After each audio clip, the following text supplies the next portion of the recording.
మన రాజ్యాంగంలో ఒక రూల్ ఉందండోయ్. చూడటానికి చాలా సింపుల్, కానీ భలే పవర్ఫుల్. ప్రతి పొలిటీషియన్ కెరీర్ను ఇది డిసైడ్ చేస్తుంది. అదే ఆర్టికల్ 101.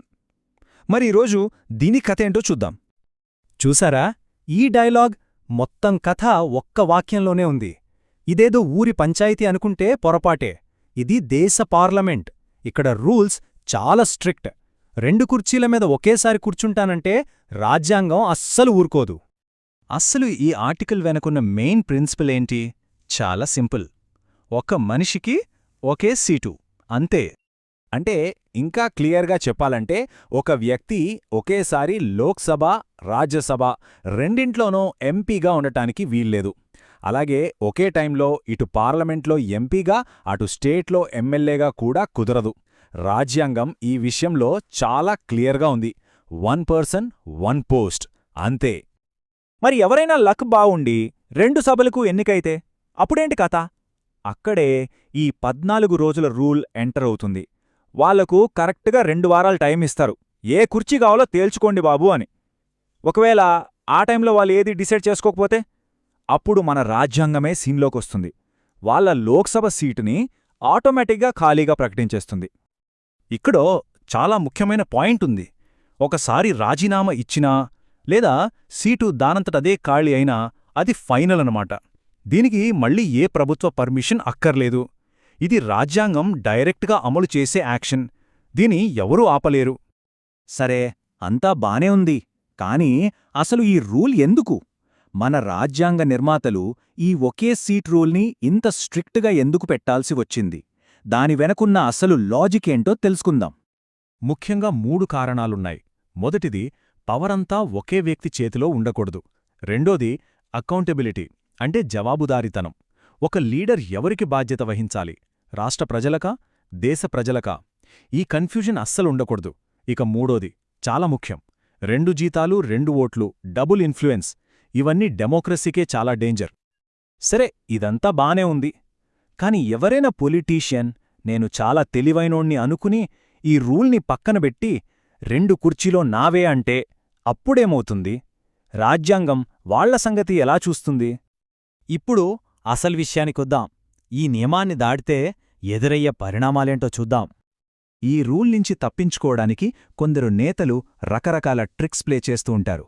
2 సీట్లు గెలిచాక రాజీనామాను కావాలనే లేట్ చేయడం, ఫేక్ రాజీనామా లెటర్లు సృష్టించడం, సీటు పోయినా సరే ఇంకా ఎంపీగానే బిల్డప్ ఇవ్వడం, ఇలాంటివన్మాట.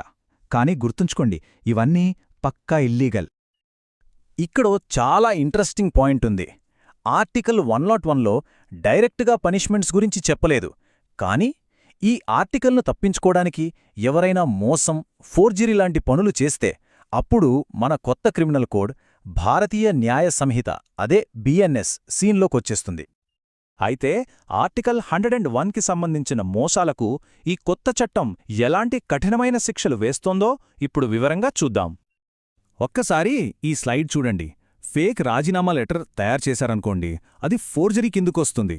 దానికి 7 ఏళ్ల వరకు జైలు శిక్ష పడచ్చు. సీటు పోయినా కూడా ఎంపీగా నటిస్తే అది మోసమవుతుంది. దానిక్కూడా 3 నుంచి 7 ఏళ్ల వరకు జైలు. ఇలా ప్రతి నేరానికి బిఎన్ఎస్లో పక్కగా సెక్షన్లు, చాలా కఠినమైన శిక్షలున్నాయి. ఒక్కసారి ఆలోచించండి, 7 సంవత్సరాలు ఫోర్జరీ లాంటి నేరానికి గరిష్టంగా 7 ఏళ్ల జైలు అంటే వాళ్ల పొలిటికల్ కెరియర్ దాదాపుగా సమాధి అయిపోయినట్టే. ఈ నంబర్లో ఉన్న సీరియస్నెస్ అది. ఈ క్రిమినల్ కేసులే కాదు, కథ ఇక్కడితో అయిపోలేదు. పార్లమెంటుకు కూడా కొన్ని స్పెషల్ పవర్స్ ఉంటాయి. అలాంటి సభ్యుడిని సభ నుంచి సస్పెండ్ చేయొచ్చు, పూర్తిగా బహిష్కరించొచ్చు, చివరికి లైఫ్ టైం పాలిటిక్స్ నుంచి బ్యాన్ చెయ్యమని కూడా సిఫారసు చేయవచ్చు. మరి ఈ రూల్ని పొలిటీషియన్స్ సరిగ్గా ఫాలో అయ్యేలా చూడటంలో మన పాత్ర ఏంటి? ఒక సాధారణ పౌరుడిగా మన చేతిలో ఏమైనా పవర్ ఉందా? ఆ పవర్ గురించే ఇప్పుడు మనం తెలుసుకోబోతున్నాం. మన చేతుల్లో చాలా పవర్ఫుల్ ఆయుధాలున్నాయి. ఎవరైనా ఈ రూల్ బ్రేక్ చేస్తున్నారని చిన్న అనుమానం వచ్చినా సరే వెంటనే ఎలక్షన్ కమిషన్కు కంప్లైంట్ చేయొచ్చు. నేరుగా హైకోర్టు లేదా సుప్రీంకోర్టులో పిటిషన్ వేయొచ్చు.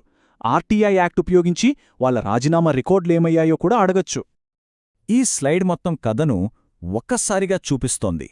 కొందరు రాజకీయ నాయకులు తాము చాలా తెలివిగా ఫేక్ పేపర్లతో, డబుల్ జీతాలతో మేనేజ్ చేసేయొచ్చని అనుకుంటారు. కాని దాని రిజల్ట్ ఏంటి? జైలు జీవితం, కెరీర్కు ఫుల్ స్టాప్, జనంలో ఉన్న పరువు మొత్తం గంగలో కలిసిపోవడం.